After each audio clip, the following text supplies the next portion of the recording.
Subscribe करें और bell दबाएं ताकि कोई खबर रह न जाए।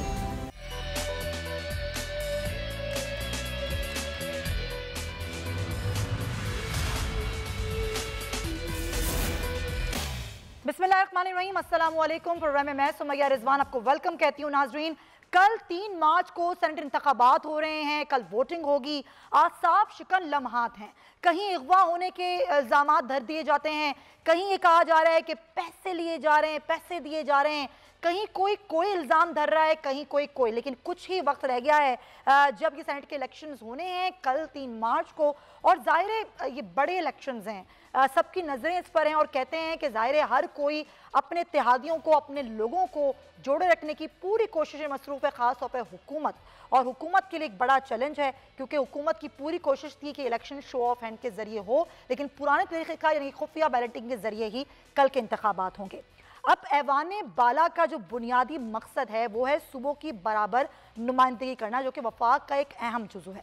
ऐवाने बाला में जो कुल मेंबरान हैं उनकी तादाद है 104 और हर सेनेटर की मियाद होती है 6 साल। अमूमन निस सेनेटर्स 3 साल बाद रिटायर हो जाते हैं और हर 3 साल बाद ऐवाने बाला के इंतखाबात करवाए जाते हैं। सेनेट में हर सूबे को बराबर की नशिस्तें दी गई हैं। तमाम सूबों के पास सेनेट की 23 नशिस्तें हैं। इस्लामाबाद और फाटा के पास 4 नशिस्तें हैं। हालिया सेनेट इलेक्शन में सिंध की 11 नशिस्तों पर इंतखाब होगा। सिंध असम्बली में अरकान की तादाद 168 है। एक वोट की वैल्यू की अगर हम बात करें तो वो है 100 पॉइंट्स।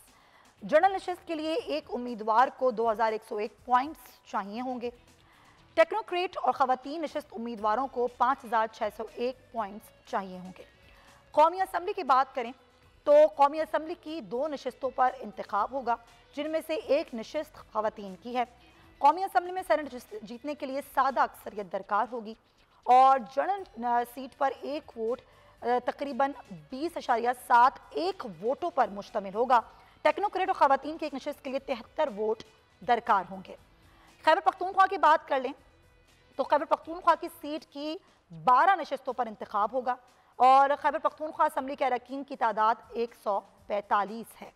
बलूचिस्तान की बात करें तो बलूचिस्तान असम्बली के कुल 65 अरकान हैं और जनरल नशिस्त पर कामयाबी के लिए एक उम्मीदवार को 9 वोट दरकार होंगे और टेक्नोक्रेट और ख़वातीन की नशिस्त के लिए 22 वोट दरकार होंगे। और पंजाब की तमाम नशिस्तों पर बिला मुकाबला इंतखाब हो चुका है, लेकिन इस बार आपको बता दें कि 52 नहीं 48 नशिस्तों पर इंतखाब 3 मार्च को होगा, क्योंकि खैबर पख्तूनख्वा में जम होने के बाद जो फाटा की 4 नशिस्तें हैं उन पर इंतखाबात नहीं होंगे।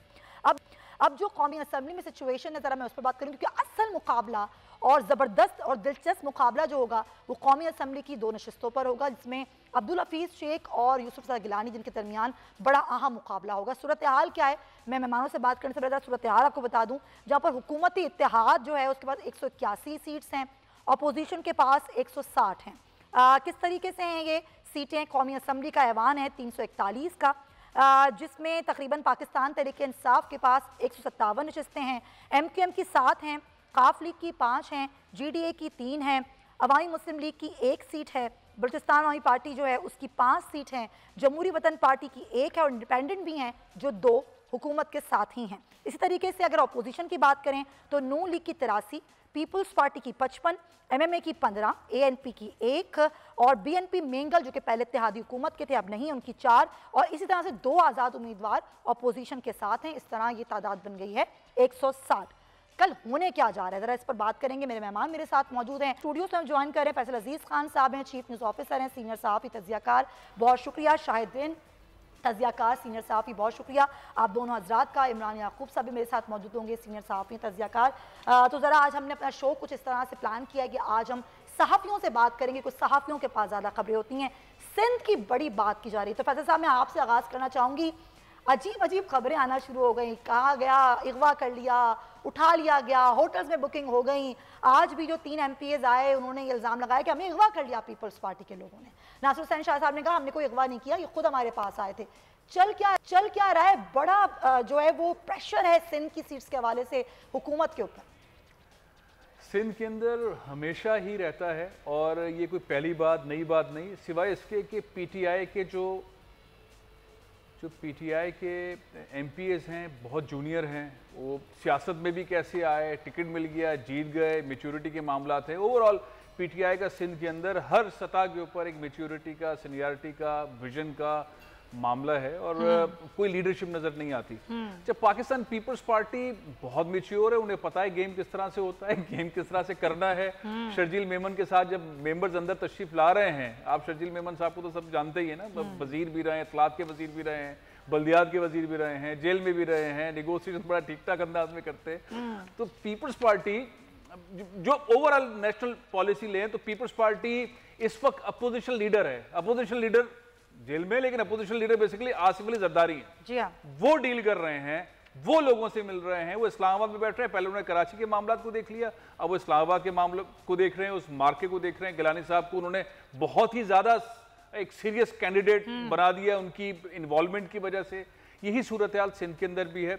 मामला यह है कि जिसके जितने मेंबर्स हैं, सबको पता है किसके कितने मेंबर्स हैं और कितने सेनेटर्स आएंगे, लेकिन गुंजाइश होती है, और गुंजाइश इसलिए पैदा हो गई है सिंध के अंदर एमपीएस की, पीटीआई जो आगे पीछे हो रही है कि ना लीडरशिप यहाँ पे एमपीएस को कवर करती है, ना मिलती है, ना बैठती है, ना बताते हैं। वो 5-6 टॉप लीडरशिप जो है पीटीआई की गवर्नर हाउस के अंदर, वही आपस में तय करती है, मुंह ही नहीं लगाते पीटीआई के एमपीएस को। तो वो गैप जो था, उस गैप को तो जाहिर है पीपल्स पार्टी की जो सीनियरिटी है, जो उनके पास तजर्बा है, उस तजर्बे से वो फायदा उठा रहे हैं।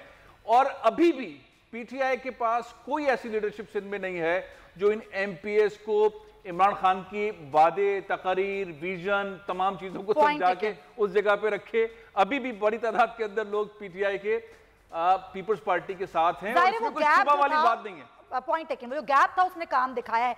शायद मैं चाहूंगी जरा बलूचिस्तान की सूरत हाल के हवाले से मैं बताएं। जाहिर है यहाँ पर भी हुकूमत परेशान नजर आई। सरदार यार मोहम्मद रिंद साहब जो है वो नाराज हो गए, फिर मना लिए गए, फिर अभी सुना है कि भैया वो मान गए हैं। क्या खबरें क्या हैं आपके पास बलूचिस्तान के हवाले से?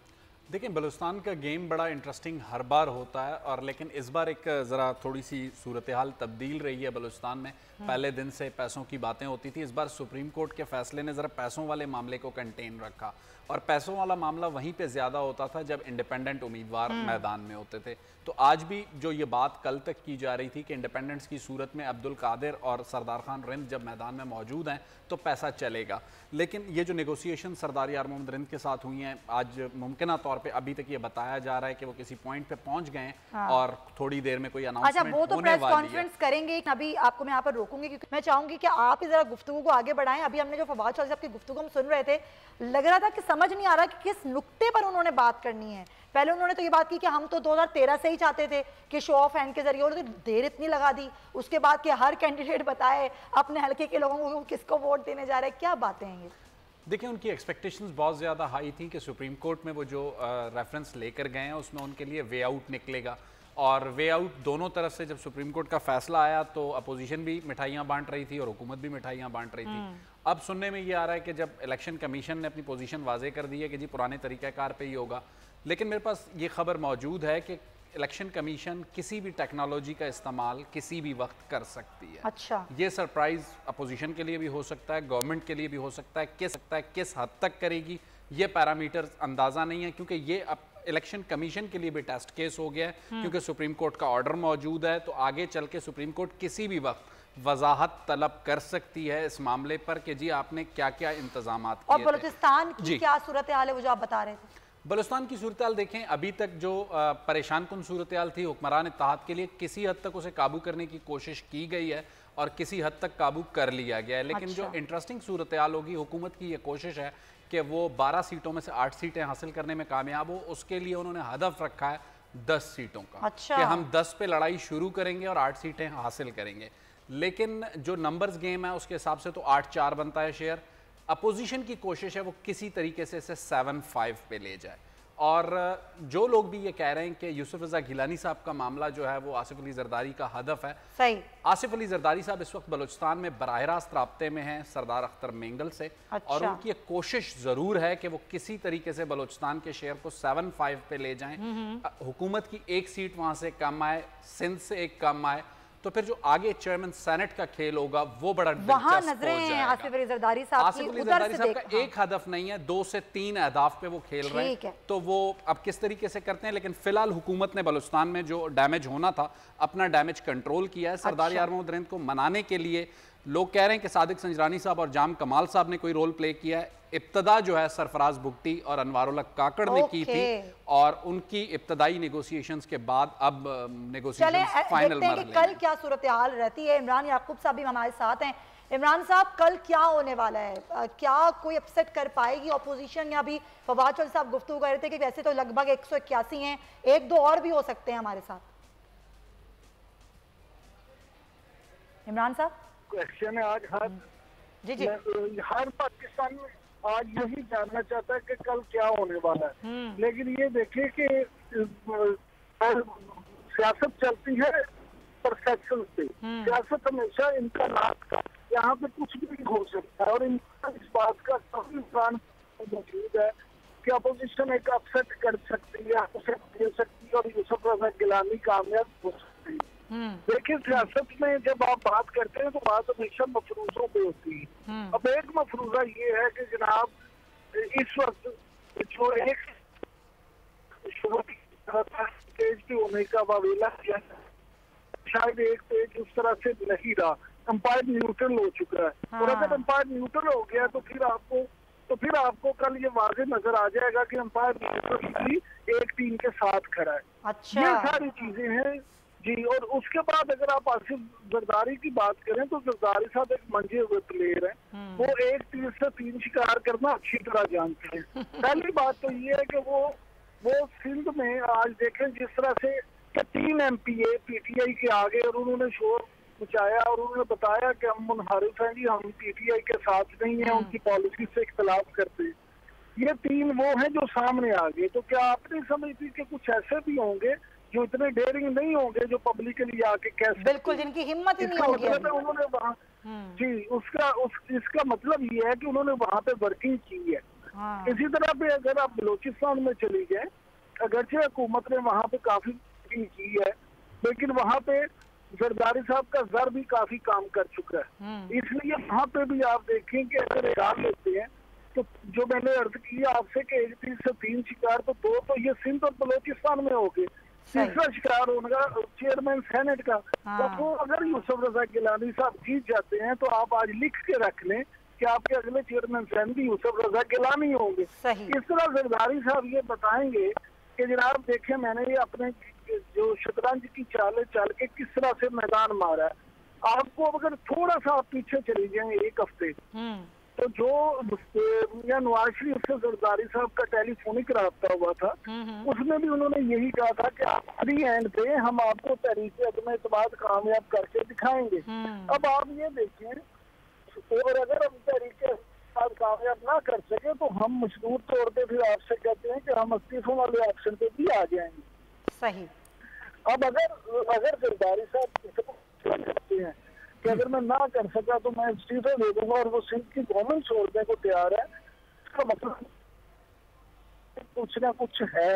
उनके साथ उनकी जेब में कोई ऐसे पत्ते मौजूद हैं और होता ऐसा ही है कि लास्ट में ही जरदारी साहब अपने पत्ते जो हैं वो शो करते हैं। क्या इस बार भी ऐसा ही होगा?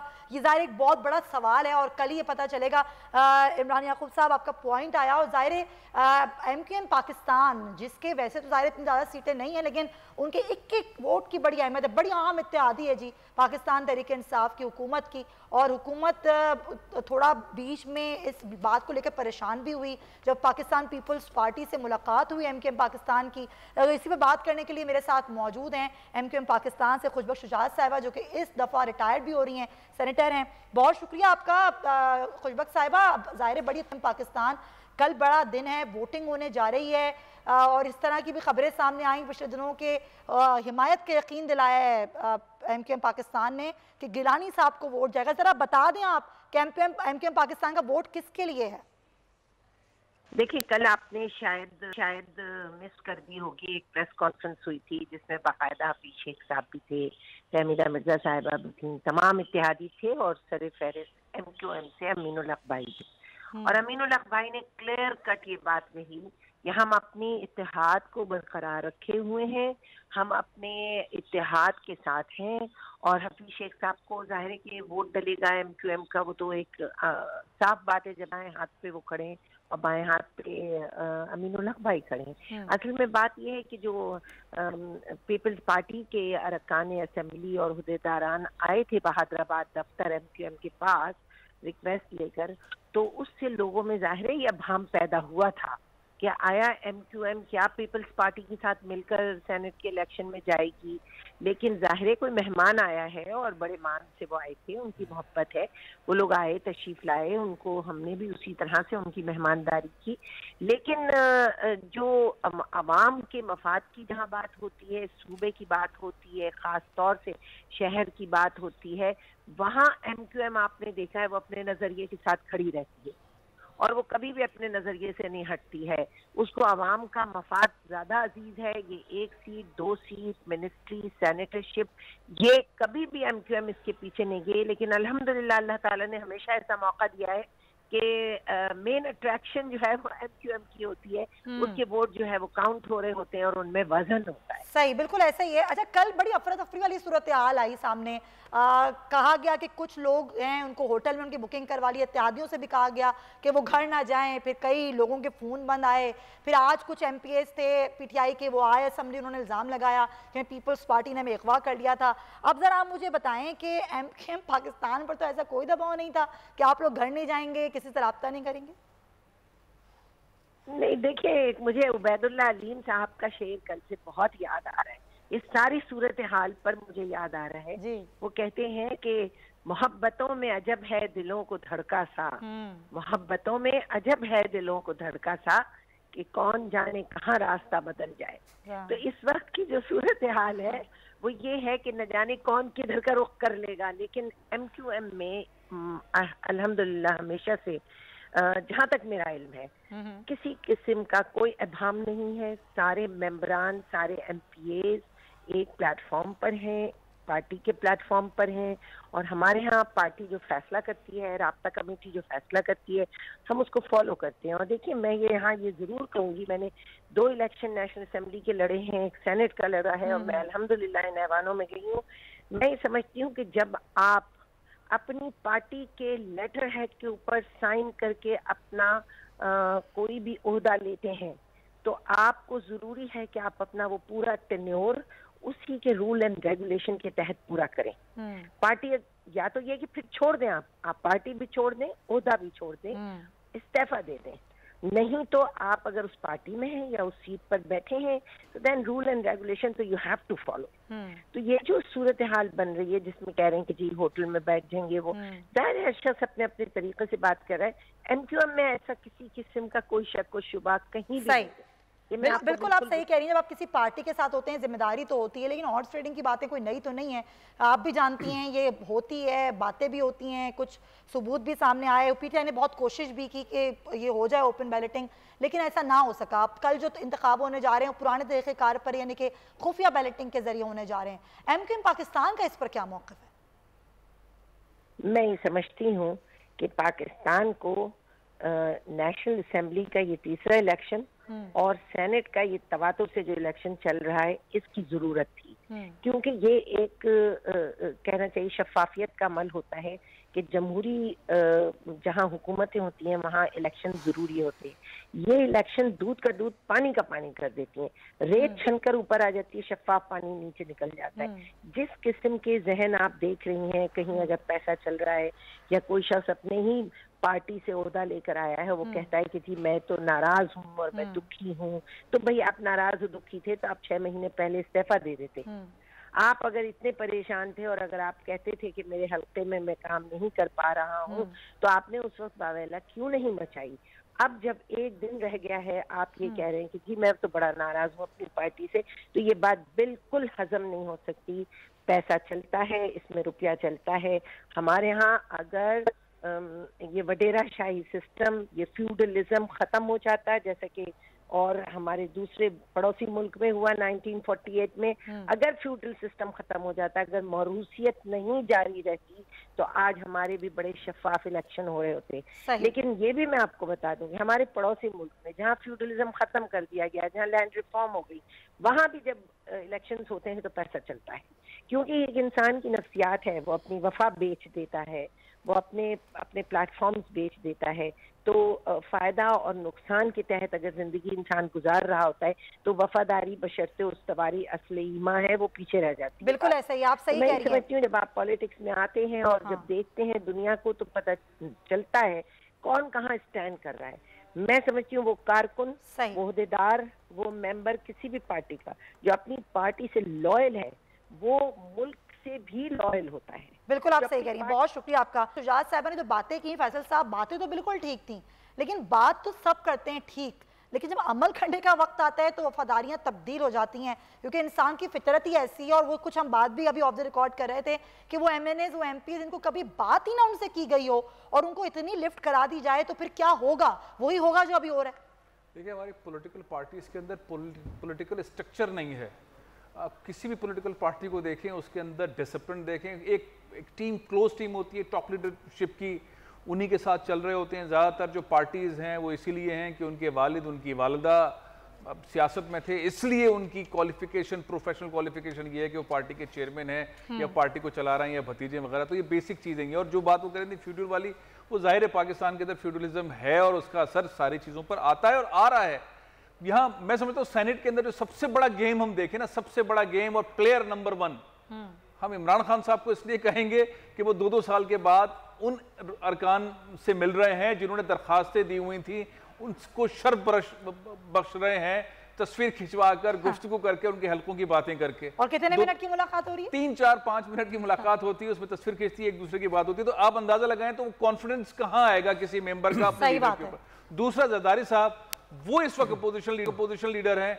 ये जो 3-4 चीजें हैं ना कि वो सेनेट के चेयरमैन के तौर पर देख रहे हैं। गिलानी साहब को उन्होंने मुश्किल सीट पे खिला दिया है, बलूचिस्तान के अंदर, सिंध के अंदर जिस तरह जरदारी साहब खेल रहे हैं। इसके अलावा भी जरदारी साहब एक स्पेस क्रिएट करने में कामयाब हो गए हैं उन हलकों के साथ जिनसे वो मिलना, निगोशिएशंस करना, टेबल पे बैठना, सिंध की सियासत, वफाक की सियासत, 18वीं तरमीम के मामला, बहुत सारे ऐसे मामला थे जिसके ऊपर वो इस वक्त डायलॉग में है। सिर्फ एक तीर से 3 शिकार नहीं कर रहे, एक तीर से कई शिकार कर रहे हैं और उन्होंने स्पेस एक क्रिएट किया है। और जरदारी साहब का कमाल, उसका जवाब देने के लिए इमरान खान साहब की फहरिस्त में कोई ऐसी शख्सियत नहीं है जो इस पैरेलल अंदाज के अंदर सेम टाइम इतने असाइनमेंट कर ले। इसलिए इमरान खान साहब को खुद करना पड़ रहा है। सिंध के अंदर वो नाकाम हो रहे हैं, उनके पास लीडरशिप नहीं है। लकीली पंजाब के अंदर चौधरी परवेज इलाही साहब ने गेम कर दिया, गवर्नर साहब ने गेम कर दिया वहां पर सिनेरियो। अगर ये गेम पंजाब में नहीं होता तो और मुश्किल में होते इमरान खान साहब। अब अगर वो कल, जिसके चांसेस हैं, ज़ाहिर हफीज शेख साहब जो हैं वो इमरान खान साहब के कैंडिडेट भी, और भी 2 हलकों के कैंडिडेट हैं, उनकी कामयाबी 2-3 वोटों से ज्यादा नजर आती है। लेकिन अगर फर्ज करें जरदारी साहब के तुरुप के पत्ते चल गए और हफीज शेख बाहर हो गए, तो फिर इस मुल्क के अंदर अदम एतमाद वाला सिनेरियो, इस मुल्क के अंदर गिलानी साहब एज अ चेयरमैन सेनेट, बहुत सारी तब्दीलियां आएंगी और क्रेडिट सिर्फ और सिर्फ जरदारी साहब को जाएगा। ऐसा ही है। और ज़ाहिर वही बात कि सियासत में अजम्पशन पर ही गुफ्तगू होती है शाहिद, और अभी तक हम लोग अपने ज़ाहिर एक मुमकिन तौर पर क्या हो सकता है हम उसी पर बात कर रहे हैं और आप लोग भी तज्जिया दे रहे हैं। तुरप के पत्तों की बात हो रही है, कितने तुरप के पत्ते हैं उनकी जेब में आसिफ अली जरदारी के। लेकिन अगर इमरान खान साहब की सियासत की बात करें तो जिस सियासत पर रोशनी अभी फैसल अजीज़ खान साहब ने डाली, अब ये 2-3 साल जो दौरे हुकूमत है पाकिस्तान तहरीक इंसाफ का, क्या होने क्या वाला है? कितने शोर हैं जो कह रहे हैं इमरान खान साहब के पैसों का लालच दे रही है अपोजिशन, तमाम हरबे आजमा रही है, लेकिन जीतेंगे तो अब्दुल हफीज शेख साहब। देखें, नंबर गेम के हिसाब से जो सूरत हाल बन रही है, और मुझे एक जो फैसल भाई ने बात की कि 1 से 2 वोट का फ़र्क बड़ा मैटर कर रहा है। मैं भी जो नंबर गेम्स देख रहा था उसमें हुकूमत जिन लोगों को अपने साथ काउंट कर रही है, वो लोग भी कल तक बिलावल से मिलते रहे हैं, वो लोग भी अपोजिशन से राब्तों में।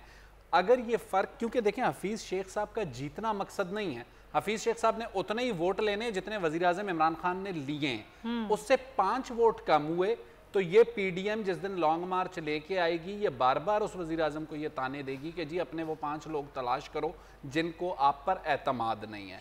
दूसरी बात यह है कि इन 2 से 2.5 सालों में पीटीआई ने जो भी सूरत हाल रही है, मार्च ऑनवर्ड्स पीटीआई को अगले मामलात के लिए अपनी परफॉर्मेंस पे खेलना होगा। 2.5 साल उन्होंने जो इनिंग्स खेली है वो अपोजिशन को हिट करके खेली है, करप्शन पे खेली है। अब मार्च ऑनवर्ड्स उनके पास जस्टिफिकेशन नहीं होगी। जो बातें न्यूट्रल होने की जा रही हैं, देखें ये चीजें आहिस्ता आहिस्ता टेम्परेचर हाई होता है, टेम्परेचर नीचे आता है, अभी ये सिलसिला चलता रहता है। ये बिल्कुल आप सही कह रहे हैं कि 2-3 पॉइंट्स पर ही काम किया है। ज़ाहिर तहरीक इंसाफ अभी कितनी शोर है। आलमगीर खान साहब मेरे साथ हैं इंसाफ से। आलमगीर, कल का दिन बड़ा अहम है। 181 की बात अभी करी फवाद चौधरी साहब ने कि 181 वोट है, 1-2 ज़्यादा भी हो सकते हैं। कितने शोर हैं आप लोग कि जितने हैं उतने ही रहेंगे, उससे कम तो नहीं हो जाएंगे कल? देखिए ये पहली बार नहीं है। इससे पहले फैक्ट ऑफ बिल आया, उसके साथ ये चीफ साहब की एक्सटेंशन थी, फिर सेनेट के चेयरमैन की वोटिंग थी। तो हर जगह अल्हम्दुलिल्लाह सरखुरू हुए और इसी तरीके का माहौल बनाने की कोशिश की गई कि जैसे वो कोई गवर्नमेंट गिरा या शरीयत ले आएंगे वगैरह वगैरह। तो इस वक्त भी ये एक माहौल बनाने की कोशिश की जा रही है और ये बात ठीक है, जिसका हमें पता है कि इनके पास लूटी हुई दौलत बेतहाशा है और किसी की भी कीमत ये लगा सकते हैं, किसी की भी खरीदो फरोख्त की कोशिश कर सकते हैं ये। और इसीलिए हम सुप्रीम कोर्ट में रजू किया था कि ओपन बैलेट किया जाए या शो ऑफ हैंड किया जाए कि ये हॉर्स ट्रेडिंग का ये सिलसिला खत्म हो। वो चाहे हमारे हो, उनके हो, कोई भी हो, एक्सवाइजी, कोई वो मैटर नहीं करता। लेकिन ये एक पॉलिसी हो, एक मजाक बनाया हुआ है कि और ये तय करना है कि या तो आलमगीर अब ये कल तो नहीं हो सकता ना, कल तो पुराने तरीक़ेकार पर ही वोटिंग होगी। जरा इस खबर की तस्दीक कर दें, टाइम मेरे पास कम है। ये लोगों को यरगमाल बनाया गया, इत्तेहादियों को बोला गया कि आप भी घर नहीं जाएंगे, मोबाइल फोन जो है वो यूज नहीं करेंगे, होटल में कमरे बुक करवा दिए गए। कल रात से ये खबरें चल रही हैं, क्या सदाकत क्या है इन खबरों में? बिल्कुल, आपने आज देखा मीडिया के सामने फुटेजेस मौजूद हैं। हमारे कराची के एक एमपी हैं करीम बख्श कबोल, उसको ये अपने साथ ले जाने की कोशिश कर रहे थे जबरन जबरदस्ती, और हमारे अरकान असेंबली ने रोका उसको और इस पे काफी खींचादानी हुई। आपने देखा करीम बख्श लेकिन मेरा सवाल तो ये नहीं है, ये तो वो कह रहे हैं ना, अगर वो फिर लेकर क्यों आते? ये भी उनका वैलिड पॉइंट है कि अगर उन्होंने यरगमाल बनाया होता तो बस कल लाते और वोट दिलवा के ले जाते। आज क्यों लाते ये सब कुछ करने के लिए? करीम बख्श कबोल जिसको हम कह रहे हैं कि इसको अगवा कर रहे हैं, वो खुद ये कह रहा है कि ये जुल्म कर रहे हैं मेरे साथ, ये मेरे साथ ज्यादती कर रहे हैं। और वीडियो फुटेज में मौजूद है कि कौन खींच रहा है उसको, कौन लेकर जाना चाह रहा है। तो मैं फिर से कहूं, और ये चीजें मैटर इसलिए करती है कि ये हम सब जो भी कराची से आए, ये इमरान खान की अमानत है, उसके वोट बैंक पर आए और आज उसका साथ देना हम सबके लिए अहम है। इधर किसी का ना कोई जाती वोट है ना कोई। अच्छा, ये होटल में कमरे बुकिंग करवाने की जो खबर है उसमें कितनी सदाकत है? ये लोगों को कहा गया घर नहीं जाएंगे आप। देखिए, मैं चूंकि सिंध असेंबली में हूं नहीं, इनका का तो मुझे नहीं मालूम। अच्छा। लेकिन अगर ऐसा किया है वोटर्स को फैसिलिटेट करने के लिए तो ठीक है, लेकिन मुझे कोई बहुत ज्यादा नो हाउ नहीं इसकी। चलें, बहुत शुक्रिया आपका आलमगीर साहब। मैं चाहूंगी फैसल साहब आप और शायद एक शॉर्ट कमेंट दे दें, बस हम क्लोजिंग करेंगे। देखिए, पाकिस्तान की तारीख के अहम तरीन सेनेट के इंतखाबात होने जा रहे हैं। दंगल है, पैसा भी चलने की उम्मीद है, आखिर दम तक चलेगा। मुकाबला बहुत टाइट है, असल मुकाबला इस्लामाबाद का ही है। इमरान खान साहब वर्सेस जरदारी मैच है, अब देखते हैं क्या होता है। उम्मीद यही है कि इमरान खान साहब के पास जो कैंडिडेट है उसके चाहने वाले पाकिस्तान में और पाकिस्तान से बाहर बहुत सारे हैं, लेकिन इस सारे गेम के अंदर जरदारी साहब जिस तरह के स्पेस हासिल कर लेंगे उसके असरात कुछ अर्से के बाद नजर आएंगे। ठीक है, मेरे पास वक्त कम है, सॉरी शायद मैं आपका टेक नहीं ले पाऊंगी। बहुत शुक्रिया आपका रिन साहब और फैसल अजीज खान साहब। कल का बड़ा जबरदस्त मुकाबला है और जिस तरह फैसल साहब ने बात की, अहम मुकाबला इस्लामाबाद में ही है जो कि अब्दुल हफीज शेख और यूसुफ ज़गलानी दरमियान। देखना होगा कि कल ये जो पैसा चलने की बातें हैं इनमें कितनी सदाकत है। तो कल जरूर आप देखिएगा बोल्ड न्यूज। प्रोग्राम का वक्त खत्म होता है, आपसे कल मुलाकात होगी ट्रांसमिशन में। अल्लाह हाफ़िज़।